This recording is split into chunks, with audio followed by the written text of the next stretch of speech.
Bismillahirrahmanirrahim. Allahümme salli ala Muhammedin ve ali Muhammed. İslam dinində Əhl-i Beyt sevənlərin nəzərində ən üstün ziyarətlərdən biri də Kərbala ziyarətidir. Kərbala ziyarəti çox əhəmiyyətlidir, çox fəzilətlidir. Amma unutmayaq ki, bu ziyarətin özünə gedəndə o savabları qazanmaqdan ötürü bəzi şərtləri və onun ədəblərini də yerinə yetirmək lazımdır. Kimsə ziyarətə gedirsə, çox yaxşı, getsin, çox lazımdır. Əhl-i Beyt imamlarımız sifariş ediblər, Allahın salamı olsun onlara. Gedin imamların ziyarətinə. Bəzən bunu əmr ediblər, bunu vacib ediblər bəzən. Və bizim də vəzifəmiz o ziyarətə getməkdir. Amma unutmayaq ki, namazın qayda qanunu olduğu kimi, oruç tutmağın qayda qanunu olduğu kimi, həccə getməyin qayda qanunu olduğu kimi, adabı və şərtləri olduğu kimi, İmam-ı Hüseyn əleyhissalamın və digər Əhl-i Beyt imamlarımız, Allahın salamı olsun onlara, onların da ziyarətinə getməyin ədəb-ərkanı, qayda qanunu vardır. Mən onların bir neçəsini sizin diqqətinizə çatdırıram. Birincisi niyyətlə bağlıdır. Kərbalaya gedən insan, digər ziyarətlərə gedən insan niyyətini saf eləsin, pak eləsin. Ada görə, şan şöhrətə görə, ticarətə görə, səyahətə görə, riya, reklam, özünü göstərmək, ad qazanmaq, Kərbalayı desinlər, Məşədi desinlər, bunlara görə getməsin. Heyfdir, doğrudan da heyfdir. Bir Kərbala ziyarəti ki, İmam Sadiq ya İmam Baqir səhvləmirəmsə, onun haqqında buyurur ki, getməyənlər, Kərbalaya getməyənlər qiyamətdə peşman olacaqlar. O ziyarətə gedəsən, amma niyyətin başqa ola. Necə həccə gedəndə niyyətin pak olmalıdır, Kərbalaya gedəndə niyyətin pak olmalıdır. Sırf Allaha xatir. Bəli. İmam Allah tərəfindən mənə rəhbərdir. Mənim borcum, vəzifəm İmam əleyhissalamın qəbrini ziyarət etməkdir. Bir vəzifəm odur. Başqa vəzifələrimiz var imamlarla bağlı. İmamlarla bağlı olan vəzifələrimizdən biri də onun qəbrini ziyarət etməkdir. Gərək mən ziyarətə gedəm və bunu Allaha xatir eləyəm.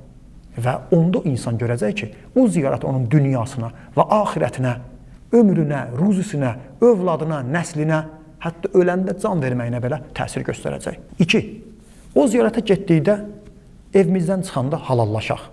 İnsanlarla sağollaşaq. Onlardan ola bilər boynunda kimsə haqqı olsun. Zəhmət çəkib Kərbalaya gedəsən, İmam Hüseyn İslam səndən inciyə, İmam Hüseyn İslam səndən acığı gələ. Kiminsə haqqına girmiş olasan, kiminsə borc, pul və ilaxır işlər ki var. Əgər tanıyırsan, bilirsən, qəlbini sındırmısan, maddiyyatla bağlı, pulla bağlı haqdırsa, ya üzr istəməklə düzələndirsə, çalışın. O böyük ziyarətə getməmişdən qabaq, Kərbala qəhrəmanı, İmam Hüseyn əleyhissalamın ziyarətə getməmişdən qabaq, halallaşın, insanlarla sağollaşın, sonra gedin ziyarətə. 3. Evinizdən çıxanda dua oxuyun, səfərə çıxmağın duasından. Yaxşı olar, iştikət namaz qılasınız, sədəqə verin, evinizdən çıxın və sonunda tərpənin. İnşallah yol boyu da bir neçə ədəb-ərkan var ki, onları mən Əhl-i Beyt imamlarımızın dilindən sizin diqqətinizə çatdırıram. Bir nəfər İmam Baqir əleyhissalama buyurur ki, biz həcdə yox, atanızın, yəni İmam Hüseyn əleyhissalamın, çünki İmam Hüseynin nəsli gəlir imamlarımız, qəbrinə ziyarətə getdikdə bizə həcə gedəndə olan qayda qanunlar, o ədəb qayda qanunları, hansı əşyalar bizə lazımdır? Onlar bizə lazımdırmı? Necə həcə gedəndə qayda qanun var? Bəs atanız İmam Hüseyn ağanın ziyarətinə gedəndə necə, varmı? İmamdan soruşur bu barədə və imam da buyurur o cavabında ki, bir neçə şey var ki, onlara gərək riayət eləyəsən. Bəli, mən onları indi bir-bir sahib diqqətinizə çatdırıram. İmam buyurur, səfərə çıxdığın adamlarla mehriban olmaq. Kimlənsə səfərə gedirsənsə, yanında adam varsa, ki, təbii adətən zəvvarlar tək getmirlər. Zəvvarlar, xanımlar, ağalar, aranızda olan xüsusilə körpə uşaqlar, hamınız bir-birinizə diqqətli olun, cavanlar diqqətli olun, bir-birinizə mehriban olun. İmam buyurur ki, birinci mehriban olmaqdır. İnsan yolda çətinliyə düşür. Gözəl bir məsəl var. Filan kəsi tanıyırsanmı? Deyir, hələ səfərə çıxmamışam. Səfərə çıxanda insanların iç yüzü bəlli olur. Səfərdə tanıyırsan ki, bu doğrudan da mən tanıdığım şəxs deyildi. Həm yaxşı kimi, həm də pis kimi. Ona görə birinci qayda qanunu imam buyurur ki, yoldaşınla mehriban olmaq, onunla xoş rəftar olmaq. 2. Çalışın, az danışın. Dil insanı günaha batıran əsas səbəblərdən biridir. Ən çox bədən üzvlərindən günahları biz dillə eləyirik. Əlin günahı var, ayağın günahı var, gözün, qulağın günahı var. Amma ən çox insanın günah etdiyi bədən üzvü dildir. İmam buyurur ki, maksimum çalışın, az danışın. Məgər haqqı deyəsiniz. Nəsə bir haqq sözü, mən burada danışmalıyam. Vəzifəm, borcum danışmaqdır. Onda danışın. 3. Allahı çox yad eləyin. Həmişə zikr eləyin. Təsbih əlinizdə olsun. Gedə-gedə yolda həmişə çalışın, Allahı yad eləyin. 4.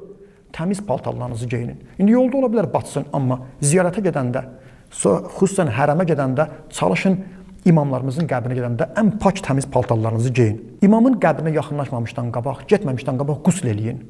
Ziyarət quslu deyirlər. Ziyarət quslu verirəm qurbətən ilallah. Kitablarda gəlmişdir, duası da var. İstəsəniz o duanı da oxuya bilərsiniz. Dua olmasa da ziyarət quslunu edin və gedin. Və ziyarətdə o cümlədən orada xuşu təvazükar halında olun. Bəli, təvazükar halında olun. Çox tapşırıblar ki, bizə xuşu, yəni insan həmin o halda olsun ki, qəlbi kövrək, bilsin ki, mən böyük bir şəxsi ziyarətə gedirəm. Böyük vəzifəli, tanınmış bir şəxsin, əzəmətli bir adamın qabağında duranda necə özümüzü hiss eləyərik? Onun vüqarı, onun əzəməti bizi tutar. Biz də belə halda onun qabağında olmalıyıq. Nəinki adi insanlarla necə görüşürük? Ziyarətə gedənlər bir başqa formada girir. İmam səni görür, hədislərimizdə var, imam bizi eşidir. Və onun əsasında o ziyarətə gedəndə çalışın ziyarətdə xuşu, təvazökarlar və yəni özünüzü vüqarla və ağır aparın. Namazlarınızı çox qılın. Çox namaz qılın. Namazı vaxtında qılın. İndi imamın kəlamında gəlməmişdir, amma başqa sifarişdir. Bu namazı vaxtında qılın. Yolda qəzaya verməyin ki, heç bəzən çox təəssüf olsun. İmamın ziyarəti müstəhəb, namaz vacib. Ziyarətə gedir, amma namazı qəzaya verir. Olmaz belə. Namaz qılmaq vacibdir, dinin sütunudur. İmam Kərbalada özü oxların altında namaz qıldı, şəhid oldu. Müharibənin ortasında namaz qıldı imam. Kərbalada bir neçə şəhid namaz şəhididir. Amma bu ziyarətə gedir, Kərbalaya gedir, namazını qəzaya verir, namazın vaxtında qılmır. Əlbəttə ki, bu həqiqi ziyarətdən hesab oluna bilməz. Savabları azalacaq, çox şey əldən verərsiniz. Və imamın sifarişi budur ki, çoxlu namaz qılın. Səfərdəsən, ora, bazar, başqa şey, çalışın, çox namaz qılın. Fürsətdir. Kərbalada xüsusən qılınan namazın savabı bildiyiniz kimi neçə qatdır. Orada çalışın, namaz qılasınız. Hətta bildiyiniz kimi müştəhidlərimiz bir neçə yerdə səfərdə olsan da səfər namazını 2 rükət yox, 4 rükət qılmağa icazə verilir. Bir də Kərbalada da hər kəs öz müştəhidini müraciət eləsin. Kərbala o yerlərdən hesab olunur ki, Kərbalada qılınan namazı hətta 2 rükəti bəzi müştəhidlərin, əlbəttə məkanla fərqli rəylərinə əsasən 4 rükət də qılmaq olar. Çoxlu salavat göndərin. Allahumma salli ala Muhammedin və ali Muhammed. Nə qədər bacarırsınız, ziyarətdə olduğunuz zaman salavat çox göndərin. Hərəmdə, ziyarətgahda, yol boyu. Səbirli, həlimli, vüqarlı, həlim olun, yumşaq olun. O yer ki, sizə ona baxmaq halal deyil, ona baxmayın. Naməhrəmlər ola bilər, qadınlar ola bilər, başqa səhnələr ola bilər ki, çalışın ziyarətdə gözünüzü qoruyun. İman qardaşınızın bir şeyə ehtiyacı varsa, gördünsə, nəsə maddiyyatla bağlı, pulla bağlı, imamın buyurduğuna əsasən onda aciz qalmışdır, imkansızdır, tez özünü yetir ona, onunla bərabərlik elə, onu əlindən tut, onunla xoş rəftar elə. Olur, ziyarətdə pulu qurtarır, pulunu itirir, pulunu düzgün hesablaya bilmir. Başqaları ona kömək eləsinlər, imamın sifarişidir, çox böyük savabı var. Əgər başqaları da bizlə bir yerdə ziyarətdə varsa, necə ki, Kərbalaya əhl-i sünnə qardaşlarımız gəlir. Digər dinlərdən xristiyanlar belə gəlir, İmam Hüseyn hörmətini saxlayır. Onlarla xoş rəftar etmək, təqiyyə etmək, onların dininə, inancına, əqidəsinə qarşı hörmətsizlik etməmək, öz əqidəmizdə bəzi yerlərdə təqiyyə deyiləndə onlardan qorumaq ki, problem yaranmasın, qardaşlıq pozulmasın. Təqva riayət olunmalıdır. Allahın vərə, Allahın haramlarından uzaq olmaq, haramdan uzaq olmaq, təqvalı olmaq, Allahdan qorxmaq. Ziyarətdə çoxlu and içməmək.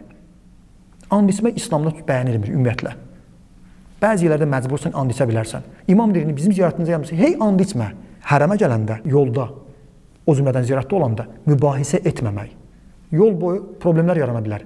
Dava, dalaş, söz, söhbət, mübahisə etməmək, söz güləşdirməmək. Və imam bunların hamısını sayır, sonda imam buyurur ki, bunları etsən, həccin, ümrən tamamlanar və qaydanda da məğfirətlə, rəhmətlə, rizvanla qaydarsan. Əlbəttə, əlavə də müəyyən göstərişlər var ki, sənədlərlə bağlı və başqa yolda məsələlər var ki, onlar da zəvvar başların tövsiyələridir. İnşallah qardaşlarımız onları da yerinə yetirməyi unutmasınlar. Bizim burada sözümüz mənəvi məsləhətlər də verdi. Əlavə də ziyarətə daxil olanda ziyarətnamələr var ki, inşallah İmam Hüseyn İslamın ziyarət kitabları müxtəlifdir. Hərəmində o ziyarətnamələrdən oxumaq. Oxuya bilməsən, kimsə sənin yanında o ziyarət kitablarından birini götürsün, oxusun və orada 2 rükətdə ziyarət namazı var ki, inşallah nə bacarırsan qıl. Sonda bir şey deyim. Ziyarətə getdikdə orada insanların çox olduğundan, izdiham yaşandığından insanlar bəzən istəyir ki, imamın qəbrinə zirəhinə yapışsın, yaxına getsin. Bu pis deyil. Kimsə imamın zirəhinə yaxınlaşsın, zirəhi tutsun, öpsün, orada namaz qılsın, ağlasın, salam versin, bunun heç bir eybi yoxdur. Amma unutmayın, əgər sizin zirəhə daxil olmağınız, hətta həcdə qaradaşı öpməyiniz, qucaqlamaq, kimisə haqqına girməyə səbəb olacaqsa, haqqından olacaqsa, kimisə incidəcəksənsə, o düzgün deyil. İmam razı deyil. İmam razı deyil ki, sən zirehi öpməkdən ötürü o işə əl atasan. Başqasının haqqına girəsən, kimisə itəliyəsən, kimisə incidəsən, kimisə sıxasan, hətta kimisə başına bir şey gəlsə, zaminsən. Ona vurduğun zərərə görə zamin durmalısan. Və ona görə də çalışın bu işi görün. Mənəvi cəhətdən də imamlarla yaxın, uzaq olmaq fərq etmir. İmam Hüseyn İslam ziyarəti o qədər təkid olunmuşdur ki, imamlarımız buyurur ki, əgər uzaqdan da istəsəniz İmam Hüseyni ziyarət edə bilərsiniz. Gedə bilməsən Kərbalaya, qalx evin damına, yaxud da açıq havaya müstəhəbdir. Alınmasa evin içərisindən qal üzü qibləyə, əlini qoy sinənə, dinə Əssalamu aleykə ya Əba Abdillahil Hüseyn. Yaxud da sallallahu aleykə ya Əba Abdillah. Müxtəlif formalarda gəlmişdir. İmamlarımız o zirəhə 1 metrə uzaq düşən, zirəhə 10 metrə düşən, yaxın düşənlə fərqi yoxdur imamlarımızın. Ona görə çalışın, getdiyiniz zamanı bu işlərdən çəkinəsiniz. Xüsusən izdiham yaşananda alınmır. İndi bəzən rahatlıq olar, heç də problem deyil. Gedin, yaxınlaşın, zirəhi ziyarət eləyin. Amma qalan hallarda bu işdən çəkinmək lazımdır ki, ehtiyatlı olun ki, sonra ziyarətinizin savabını əldən verərsiniz. İmamın duasını qazanmaya əvəzinə imamın acığına gələr ki, imam mənim ziyarətimə gələn hansısa bir başqa bir zairin ziyarətinin haqqına kimsə girmiş olsun. Və bu cəhətdən də deyin ki, imam hamısını bilir, ziyarət qəbuldur, yaxın, uzağın da heç bir fərqi yoxdur. Zirəhə yaxınlaşmağın, zirəhə əli vurdum, vurmadım, qaradaşı öpdüm, öpmədim, bu heç də bizim ziyarətimizin qəbul olunmağın şərtlərindən deyil. Heç bir ziyarətdə yazılmamışdır ki, imamın qəbrini öpə bilməsən, qucaqlaya bilməsən, deməli sənin ziyarətin qəbul deyil. Bu haram iş deyil, günah iş deyil, eləyə bilərsən, amma şərtlərdən hesab olunmamışdır. Allah bizi həqiqi ziyarət eləyənlərdən, ziyarətin qayda-qanununa əməl eləyənlərdən qərar versin. Bir ictimai məsələni də diqqətinizə çatdırıram. Özümə borc bilən bunu deyəm. Əxlaq qayda-qanunlarına əsasən insan başqasından bir şey görəndə onu ağartmamalı, yaymamalıdır. Xüsusən ziyarətdə olduqda, ziyarət boyu yol yoldaşımız, zəvvar yoldaşımız, otaqda qaldığımız insan, yaxud da İraqda olduğumuz zaman, İranda olduğumuz zaman, digər müsəlman ölkələrində ziyarətdə olduğumuz zaman bəzi müsəlmanlardan, bəzi insanlardan bir şey görə bilərik. Xoşumuz gəlməyə bilər.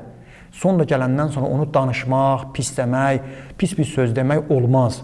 Bizim də səhvlərimiz var. Bəli, səhvsiz insan yoxdur. Kimsə deyə bilməz ki, mən ziyarətə getdim, hər şey qayda-qanun 100% yerində idi. Ona görə də çalışın ziyarətdə, yoldaşınızla, səfərdə gördüklərinizi sonra gəlib danışmayın və bu danışmaq da çox vaxt qeybətə, böhtan etməyə, başqalarının haqqında eyib tutmağa səbəb ola bilər ki, o da bizim ziyarətimizin qəbul olunmağına mane ola bilər.